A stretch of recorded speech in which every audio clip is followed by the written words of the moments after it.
He said I was too much for management. My coffee went cold before my tears did.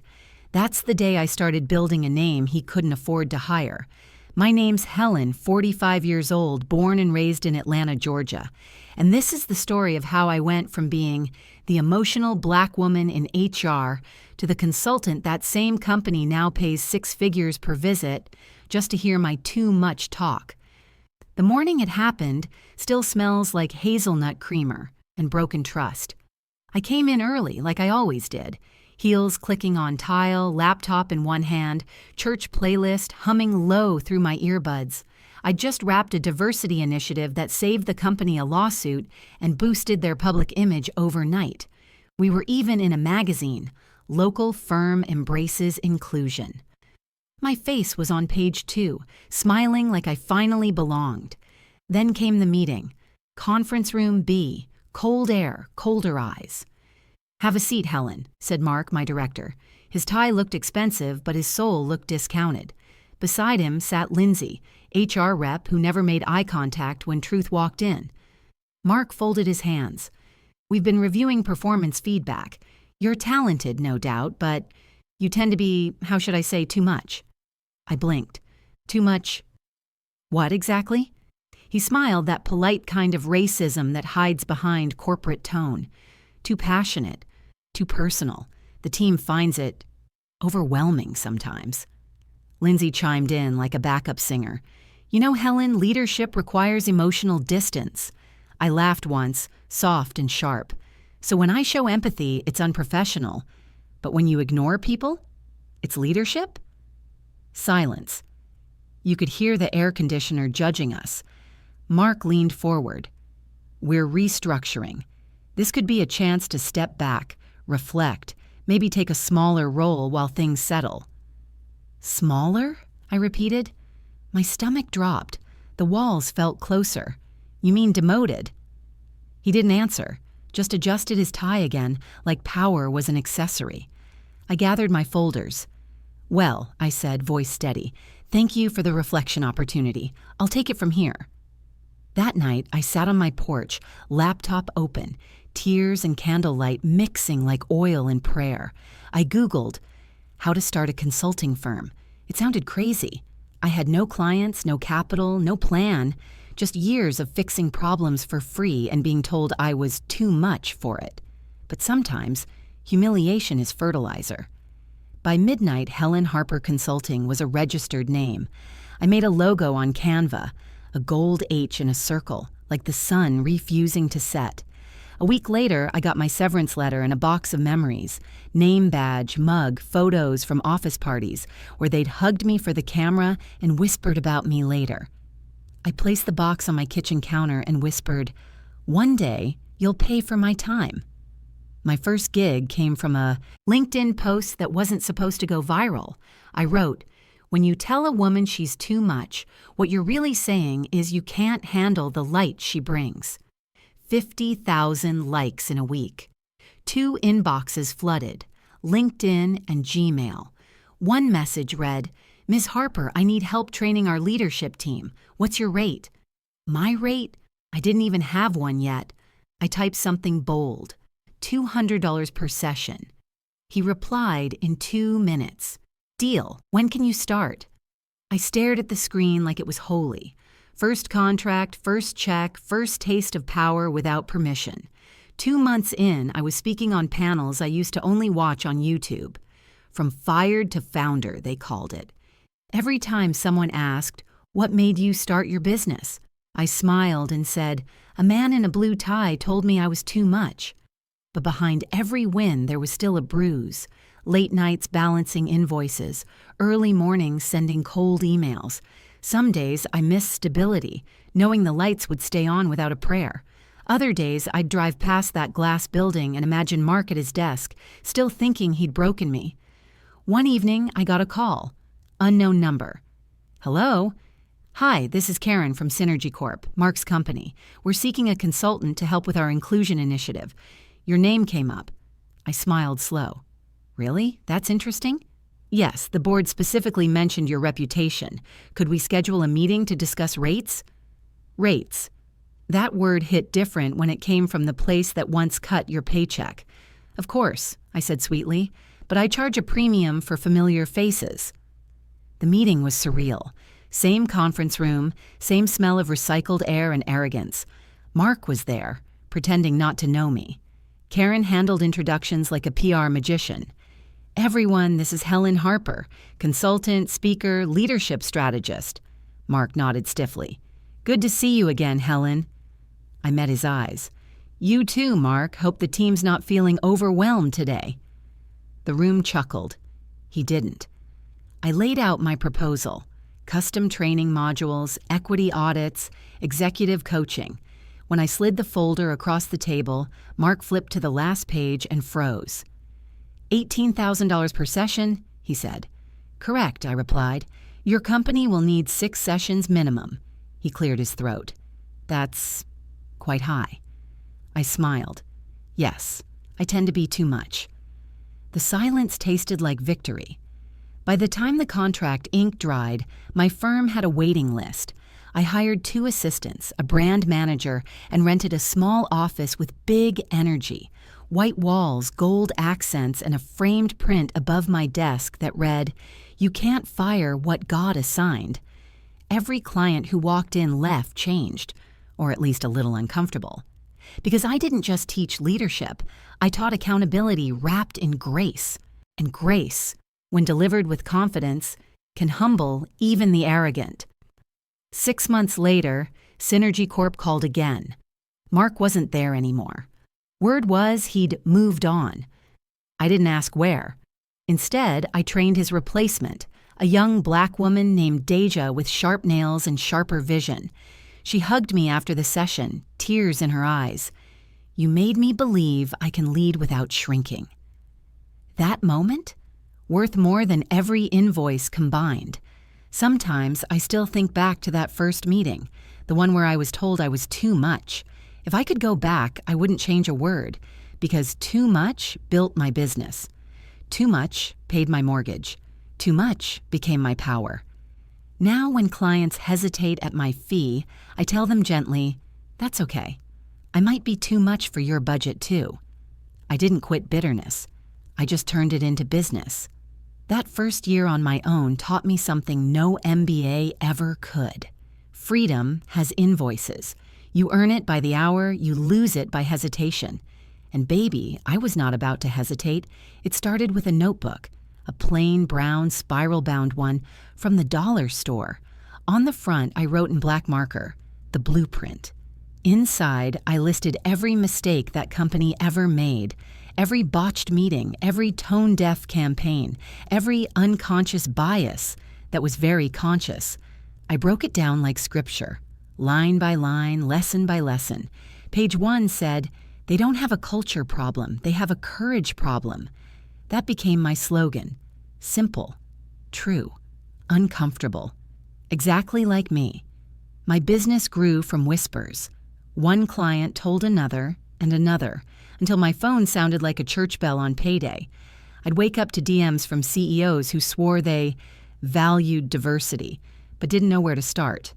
I told them, start by listening and paying. But let me tell you something. Success doesn't feel like success when you're still healing, because no matter how good the invoices looked, I still woke up some mornings hearing Mark's voice in my head. Too emotional, too personal, too much. And sometimes I'd believe him, just for a minute. Then I'd look at my calendar. 6 clients, 5 cities, 1 Helen, and I'd remember, he called it emotion. God called it purpose. One rainy Thursday, I got a call from my old coworker, Tanya. She whispered like we were still in the break room. Girl, you won't believe this, they're sinking. Who? I asked, already knowing. Synergy Corp, 2 lawsuits, high turnover. They just lost $1 million client. Word is the board's looking for answers.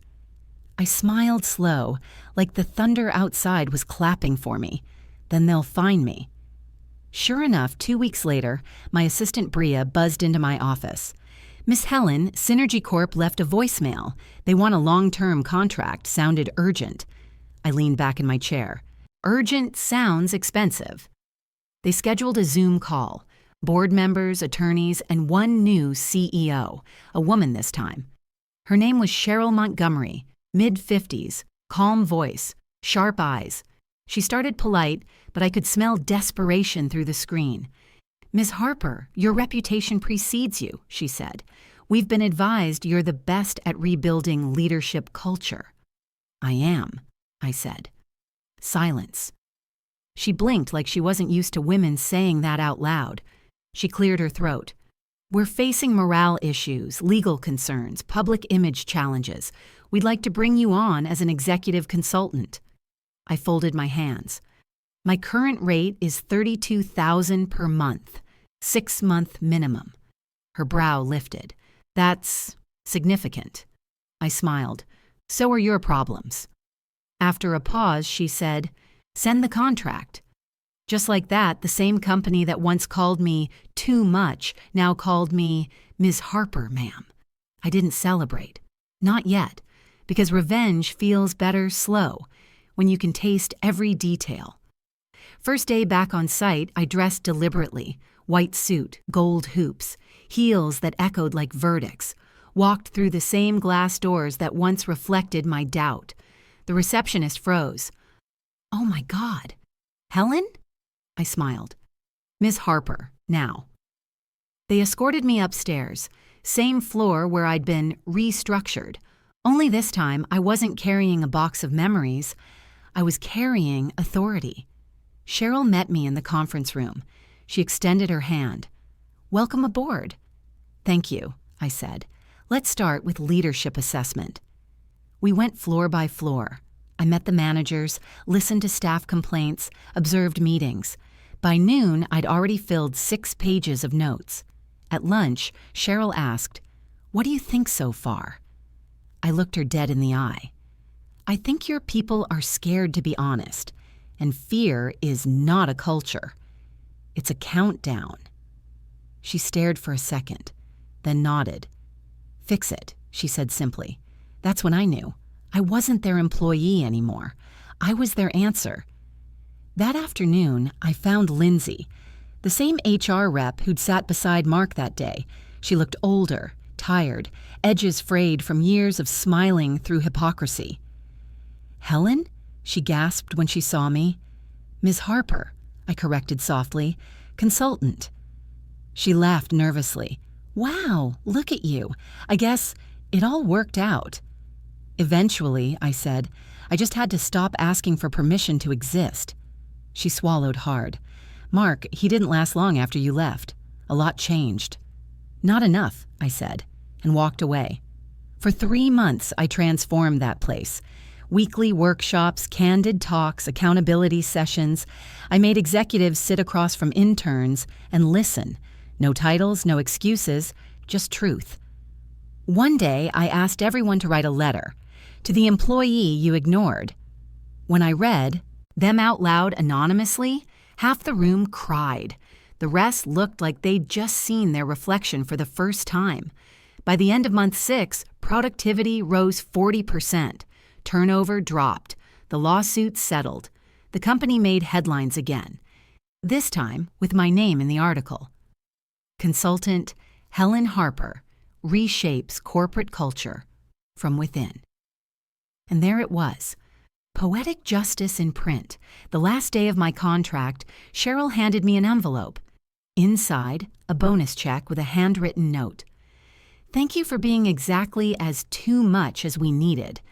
I smiled, folded the note, and placed it next to my old severance letter at home. 2 pieces of paper, one that ended a chapter, one that crowned it. That night, Bria brought champagne. "To being too much," she toasted. We clinked glasses, laughing through the glitter of accomplishment. But in the quiet after the laughter, I thought about all the women like me still trapped in those meetings, still told to shrink, to soften, to apologize for taking up space. I whispered to the candle on my desk, "They don't know yet, but their light's coming too." A week later, I got an invitation from Forbes. "We'd love to feature your journey in our Women in Power segment." I didn't even blink. I wrote back one line, "Power isn't given. It's reclaimed." Success has a funny way of testing your peace, because the moment I finally exhaled, the moment I felt like I'd made it, life reminded me that peace still needs protecting. It started with a text, unknown number. Funny how you act holy now when you used to cry in bathroom stalls. My stomach dropped. No name, no context, just venom. I stared at the screen. My first thought, Mark. But I pushed that away. He was gone, irrelevant. Still, that message burned like acid, a reminder that when you rise, somebody always wants to drag you back to the dirt they buried you in. I deleted it. But that night, I couldn't sleep. The next morning, Bria noticed the dark circles under my eyes. "You good, Miss Harper?" I smiled, pretending. "Just tired, baby. Success got side effects." She grinned. "Rich people problems." I laughed, but my mind stayed cloudy. I poured my coffee slow, thinking about that text. Whoever sent it, they knew me then. The version that cried after meetings. The one who doubted if she was enough. And maybe that's what bothered me most, because I wasn't that woman anymore. At least, that's what I told myself. A few days later, I was invited to speak at a women's leadership summit in D.C. Theme, Grace and Grit, the new leadership language. I stood backstage, microphone clipped, watching the crowd fill in. 500 women, every color and accent, ready to be inspired. And for the first time in a long time, I felt nerves again. When the host introduced me, I walked out to applause. The lights were blinding. The stage floor vibrated like a heartbeat under my heels. I started slow. 3 years ago, I was told I was too emotional for management. A murmur rippled through the crowd. I cried that day, but now I charge for those emotions because they build empires. Laughter, applause. I breathed it in, let it fill me. Then I saw her, front row, arms crossed. Lindsay, from Synergy Corp. She wasn't smiling. After the speech, she approached me backstage. "Great talk, Helen," she said, voice too sweet. "I didn't know we could rewrite history now." "What do you mean?" "Oh, come on, you always make it sound like we fired you. You left, remember?" I tilted my head.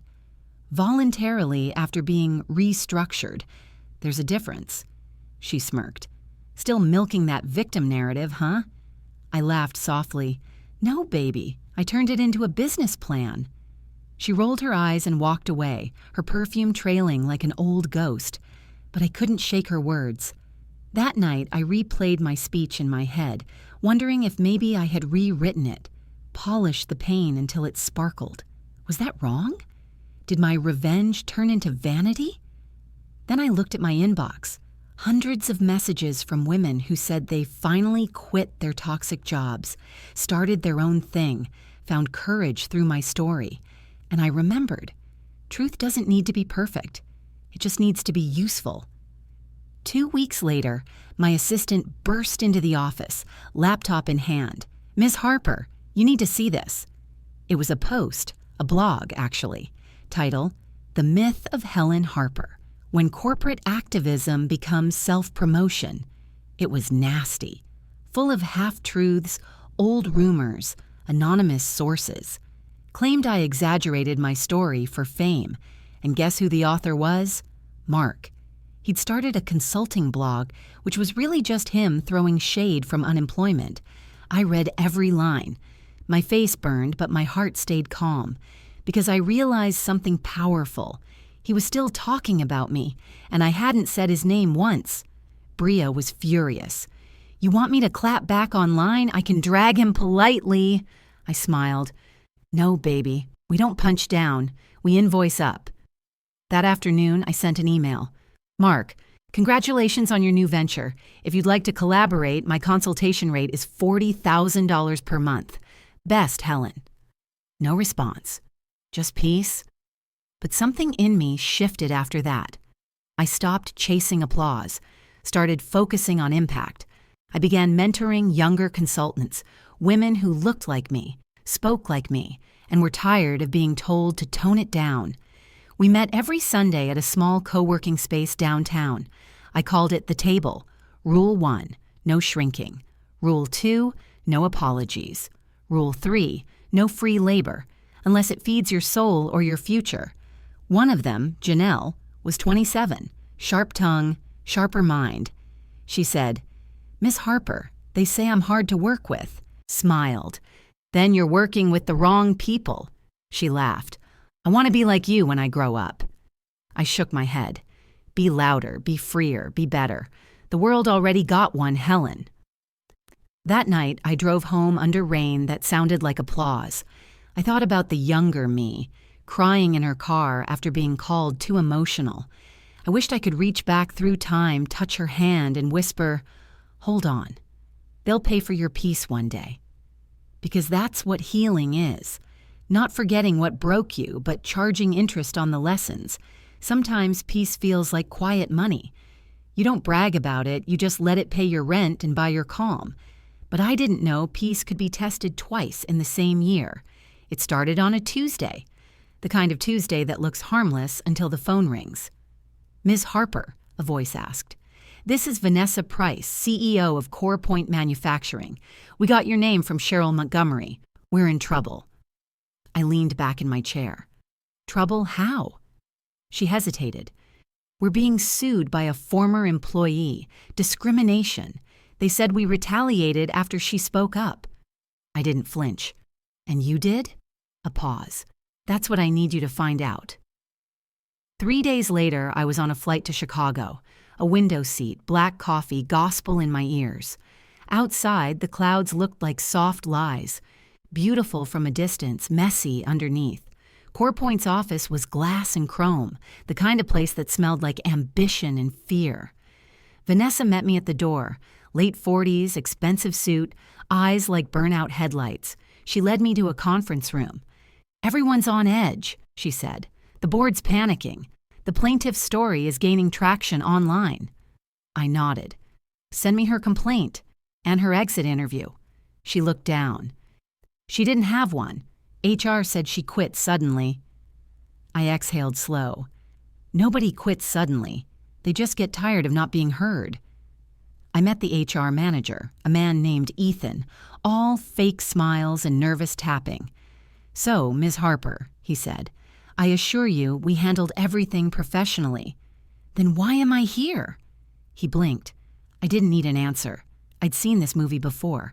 For the next week, I interviewed employees, read emails, listened between the lines. One name kept coming up. Jasmine. 29 engineer, first black woman on her team. I tracked her down. She agreed to meet me at a coffee shop off Halsted. When I walked in, she stood to shake my hand. Slim, quiet strength in her eyes. "I didn't think they'd hire someone like you," she said. I smiled. "They didn't hire me to protect them. They hired me to find the truth." She sipped her latte, fingers trembling just slightly. "I just wanted to do my job," she said. "But every time I spoke up, they called me aggressive.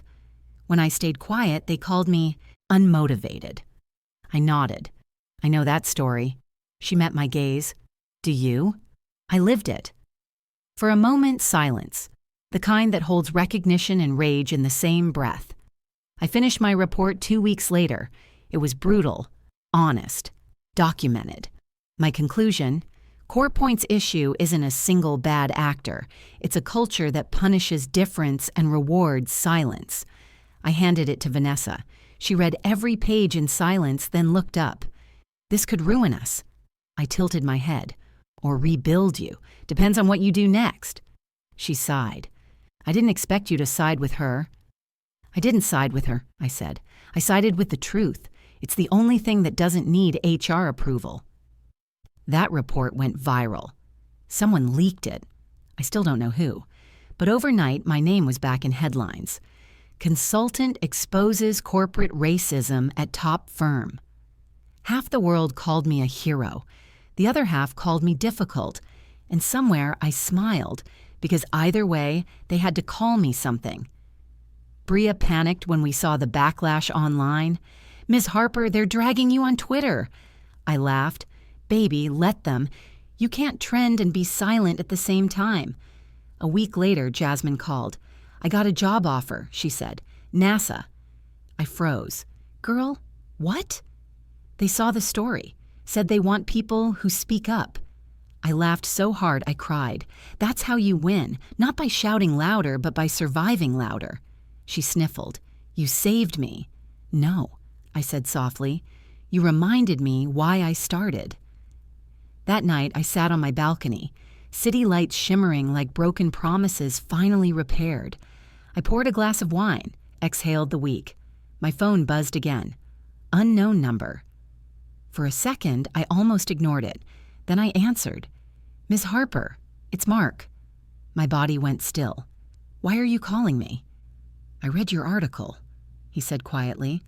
I wanted to apologize. I laughed once, sharp and short. For which part? All of it, he said. I was wrong. About you, about everything. I said nothing. The wind filled the silence for me. He continued. I can't get hired anywhere. My reputation's shot. I thought maybe you could... Recommend you? I interrupted. You think I'd risk my name for the man who tried to bury it? He sighed. I'm just asking for grace. I took a slow breath. Grace doesn't erase consequences, Mark. It just means I don't enjoy watching you fall. He whispered, You really won? No, I said softly. I just stopped losing. Then I hung up. I sat there for a long time, staring at the skyline, thinking about how peace used to feel like silence, but now it sounded like boundaries. I opened my notebook, the blueprint. On the last page, I wrote, Healing is when you can hear their name and feel nothing but gratitude for the lesson. Then I closed it, and for the first time, I truly felt free. When people say revenge, they picture fire, but mine looked more like sunlight through clean glass, quiet, steady, expensive. After the CorePoint case, my firm blew up. 1 month, we had 10 clients, the next 30. Universities started calling, banks, even a tech startup that swore they weren't like those other companies. Everybody wanted transformation, but nobody wanted accountability, and that's why they needed me. One morning, Bria barged in with a smile too wide to trust. Guess who just emailed? Who? The Department of Labor. They want you to keynote their annual diversity conference. I blinked. The federal government? Yup, they said, and I quote, We want Ms. Harper to speak on emotional intelligence in leadership. I laughed.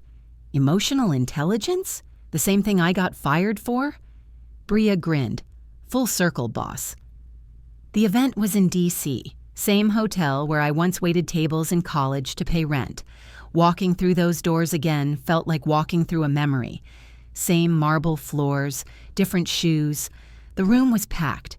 2,000 people, badges gleaming, eyes expectant. I walked to the podium, exhaled, and began. When I was 38, a man told me I was too emotional for leadership.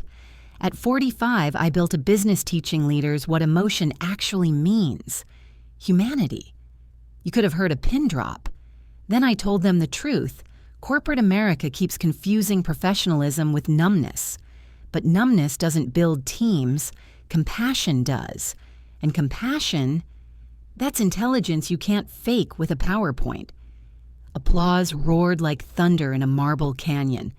And for once, I didn't feel like a survivor. I felt like a teacher. Afterward, a young woman approached me. Ms. Harper, I'm in my first year at a consulting firm. They tell me I'm too opinionated. What do I do? I smiled. Be twice as opinionated and 3 times as prepared. When they can't outwork you, they'll have to outgrow you. And most of them can't. She laughed, eyes glistening. You sound like my grandma. Then your grandma's a genius. That night, back in my hotel suite, I ordered room service, salmon, greens, and 1 slice of cheesecake because peace deserves sugar. I stood at the window overlooking the Capitol lights and whispered to myself, You're not too much. You're exactly enough for this moment. But peace doesn't last long in my line of work, because when you rise, people start expecting you to fix them too. 2 weeks later, I got a call from Marianne Holt, a famous CEO, luxury retail, billion-dollar company. Her voice was sugar over razor blades. "Helen, darling, my PR team insists we hire you. We're being called out for pay inequity. You know how the internet can be." So I asked, "Do you want to fix the issue or the optics?" A pause. "Preferably both." I smiled. "Then you'll need to start by telling the truth publicly." Her tone changed. "I don't think we need that level of transparency." "Then you don't need me." She chuckled softly. "You drive a hard bargain." "No," I said. "I just refuse to build bandages for bullet wounds." She didn't hire me, but 2 months later that same company trended for all the wrong reasons. And my name? It trended for saying no. Bria called me laughing, phone in hand. "They dragging her for filth." One user wrote, "She should have hired Helen Harper." I smiled. Let that be the new prayer. Later that week, my mama called. She still lived in the same brick house in Atlanta, same porch swing that creaked like gospel rhythm. "Baby," she said, "I saw you on the news again. They called you the fixer for corporate souls." I laughed. "Lord, they make me sound like a pastor." "You are one," she said. "Just wear heels instead of robes." Then her tone softened. "I'm proud of you, Helen. You found a way to turn pain into paycheck without losing your peace." I swallowed hard. "Took a long time to learn how." "Learning ain't supposed to be easy," she said. "It's supposed to be worth it." That night, after hanging up, I sat at my desk, the same gold-trimmed one from the early days. I flipped open the blueprint. There were only a few blank pages left.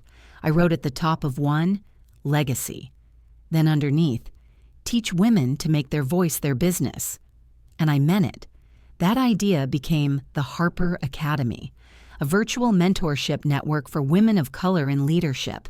Within a month, we had 500 members. Within a year, 5,000.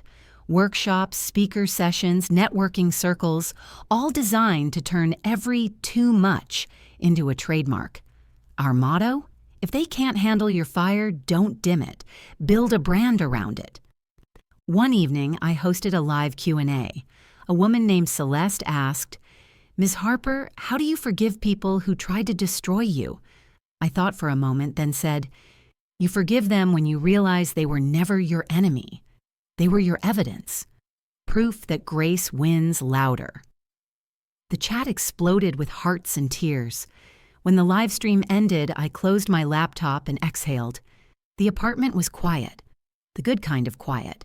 The kind that used to feel lonely, now felt earned. I lit a candle, same brand I used to sell when I was broke, just a bigger flame now, and I whispered, "You did it, Helen." The wax melted slow, like time paying back interest. Power changes how people talk to you, and how you talk to yourself.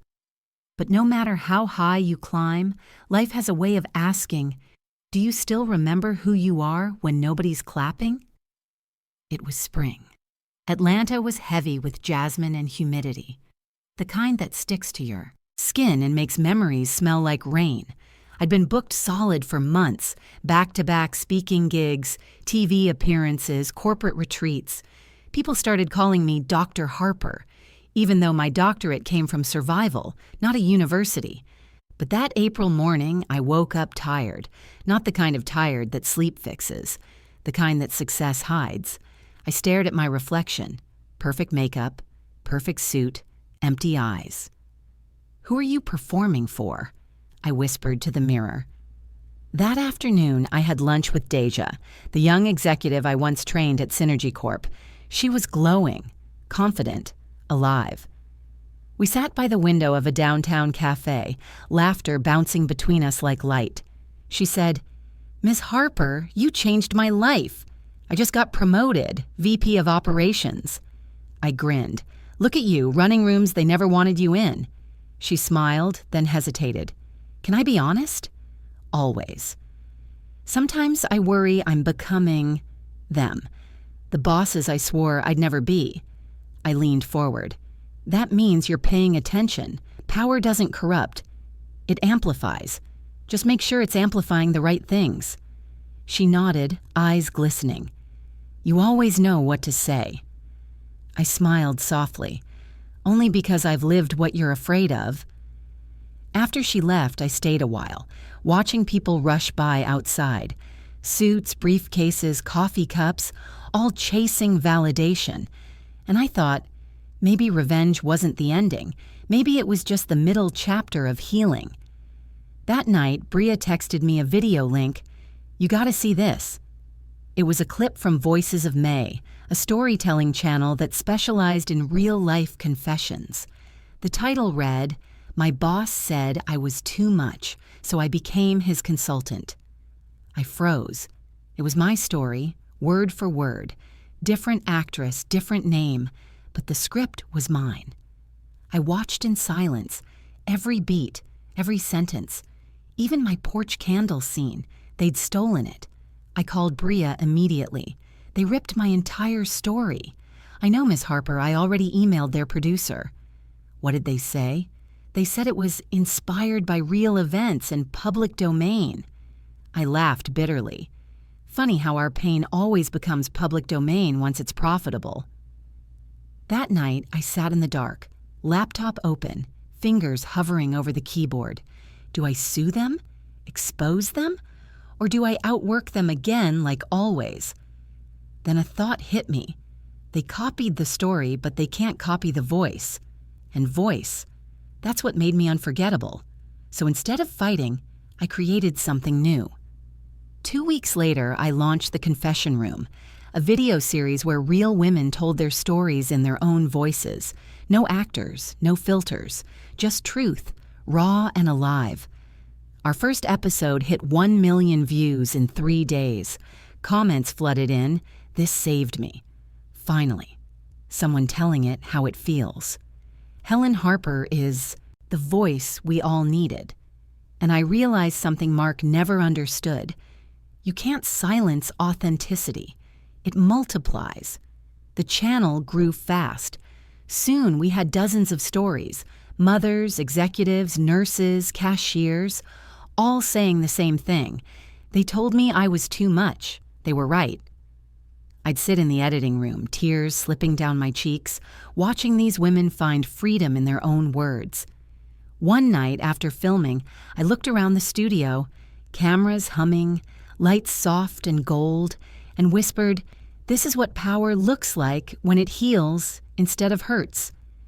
Then came the day everything went full circle. A corporate event in New York. I was scheduled to give the keynote. And guess who was listed on the panel before me? Mark.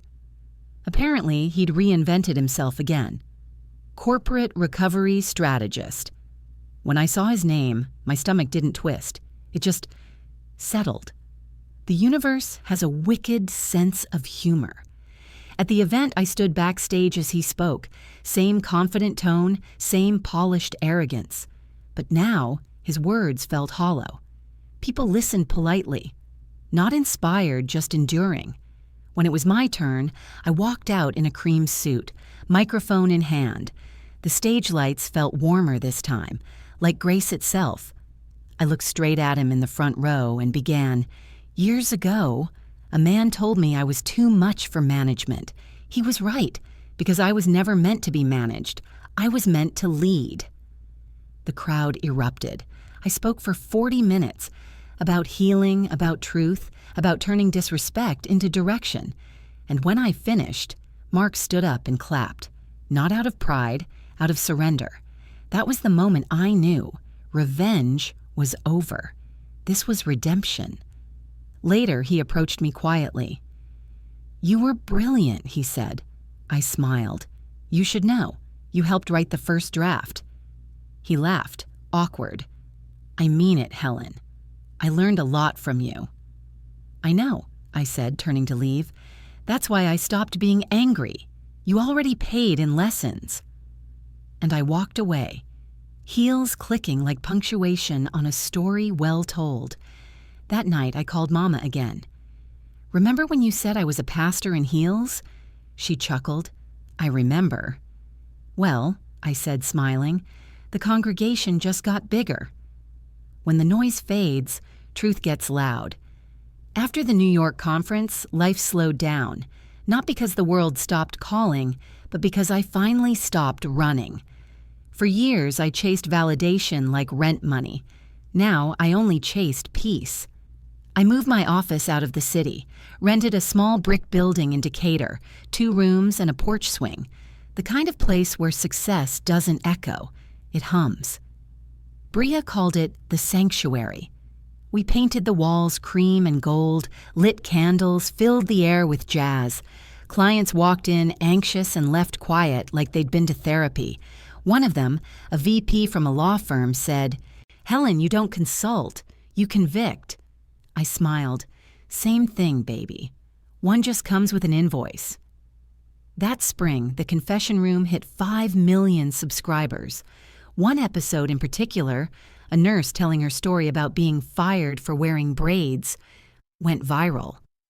I read the comments for hours that night, tears slipping down, knowing the movement was bigger than me now. Then, mid-scroll, I saw a comment that stopped me cold. "Ms. Harper, your story helped me forgive my boss. Thank you." Forgive. That word used to taste bitter in my mouth, but now it tasted like freedom. A few days later, I got an email from Synergy Corp again, the company that started it all. New CEO, new logo, same domain name that used to make my stomach twist. Subject line, request for keynote, leadership through empathy. I laughed so hard I startled Bria. They finally learned the word empathy. Took 'em 5 years. She grinned. "You gonna do it?" I paused. I might, but on my terms. The event was in Atlanta. Same city, same skyline, different energy. They rented a hotel ballroom full of new employees who had no idea who I used to be there. Cheryl, the CEO who'd hired me years ago, introduced me on stage. "She helped us transform our culture," she said. "And today she's back to remind us what real leadership looks like."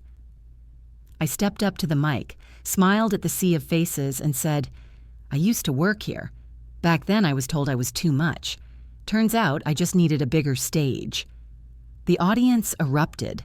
Laughter, claps, maybe even a few tears. I told them the truth, plain and kind. Don't wait for people to validate your voice. Find the room that deserves to hear it. When I finished, people lined up to hug me. One woman whispered, "You gave me permission to stop apologizing." I whispered back, "Then don't waste it." After the event, I walked out alone into the Atlanta night. The air smelled like rain and magnolias. Across the street stood the same building where I'd once packed my desk into a cardboard box. Now my name glowed from the marquee banner outside the hotel. Helen Harper, keynote speaker, author, leader. I stood there in silence, letting it wash over me. Not pride, not revenge, just arrival. That weekend, Mama came by for dinner. She brought her famous sweet tea and that old church energy that could bless a house just by walking in. She looked around my home office. Awards, framed headlines, candles glowing low. "Look at you, baby," she said. "All this started from a broken heart." I smiled. "Guess heartbreak was tuition." She chuckled. "Expensive degree, but it paid off." We ate slow, laughed loud, and when she left, I sat at my desk again, flipping through the blueprint. Only one blank page remained. I stared at it a long while, then wrote, "You win the moment you stop needing revenge to prove your worth." And, beneath that, legacy isn't what they remember about you. It's what they remember about themselves because of you. A month later, I launched a foundation in Mama's name, the Helen Harper Empowerment Fund. Scholarships for women rebuilding their lives after job loss or discrimination. First year, we funded 25 women. Second year, 100. By the third, we had sponsors. Companies that once ignored women like us now paying to support them. Sometimes, justice doesn't come in courtrooms. It comes in scholarships and second chances. Then one night, after a long day of filming, Bria handed me a small envelope. "No sender name," she said. Inside was a letter. "Helen, I saw your latest video. I don't expect forgiveness, but I want you to know. You changed me. I mentor women now trying to undo some of the harm I caused. Thank you for being too much. Mark. I sat still, letter trembling in my hand. For a long moment, I didn't know whether to cry or laugh. Then I whispered, "That's Grace." I didn't reply, didn't need to. Some stories end better in silence. That night, I filmed a special episode for the confession room. Just me. No guests, no script. Camera rolling, light warm, tone gentle. I said, when they tell you you're too much, smile. Because what they're really saying is, you're too aware, too awake, too unwilling to play small. And if you ever doubt your worth, remember this. The world calls it arrogance until it works. Then they call it leadership. When the camera cut, the crew was silent. Then applause. Real, unprompted, human. I exhaled. "All right, y'all," I said, smiling. "Let's wrap it up before I cry on my own set." Peace used to sound like silence. Now it sounds like legacy. It's been 5 years since that first candlelight night. The one where I sat on my porch, laptop glowing, heart broken open like a seed in the dark. Since then, the world has turned, healed, and met me halfway. But sometimes, when I look back, I still see her. That version of me who cried at her desk and whispered prayers between job applications. I don't pity her anymore. I honor her, because she was the down payment on this piece. These days, my mornings start slower. Coffee, jazz. A walk with my dog, Justice. A rescue with a bark that sounds like an amen. Bria runs the firm now. She built a team of consultants who carry the same fire, just younger legs. The Harper Academy is international. The confession room streams in 12 countries. And me? I finally learned how to rest without guilt. But one morning last month, I woke up to a notification that made me sit straight up. An email from Harvard Business School. Subject line: "We'd like to include your journey in our Leadership Case Studies series." I laughed so hard I almost spilled my coffee. Harvard, the same institution where people like Mark once quoted textbooks to measure women like me. Now, I'm the lesson. They flew me to Boston, filmed an interview, asked how I defined leadership. I said, leadership is what happens after you've been humiliated and still choose grace. The room went quiet. One professor whispered, "That's profound." I smiled. "No, baby, that's lived." After the taping, I walked around campus. Brick buildings, students laughing under maple trees.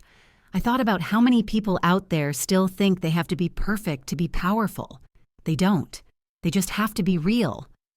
When I got home, Mama was waiting on the porch, Bible on her lap. She'd aged a little, but her spirit hadn't lost an ounce of sparkle. "I saw you on TV again," she said, grinning. "Now Harvard wants your testimony." I laughed. "Guess God really said, 'I'll make your enemies your footnotes.'" She slapped my arm. "Don't play with scripture, girl." We both laughed till we cried. Then she looked at me, eyes soft. "You finally happy, Helen?" I nodded slow. "I'm free. That's better than happy." She smiled. "Then promise me one thing. Never dim for comfort, not even your own." "I promise," I said. That night, I lit one candle. Same kind as before, same scent. Sandalwood and truth. I opened the blueprint. The last page was full, but I flipped to the inside back cover and wrote one final line. If your story can heal someone else, tell it twice. Once for survival, once for legacy. Then I closed it for good. A week later, I stood on stage again. But this time, not in a boardroom, not on a panel. This time, it was the Harper Foundation Gala. Hundreds of women filled the room. Scholarship recipients, mentees, and friends.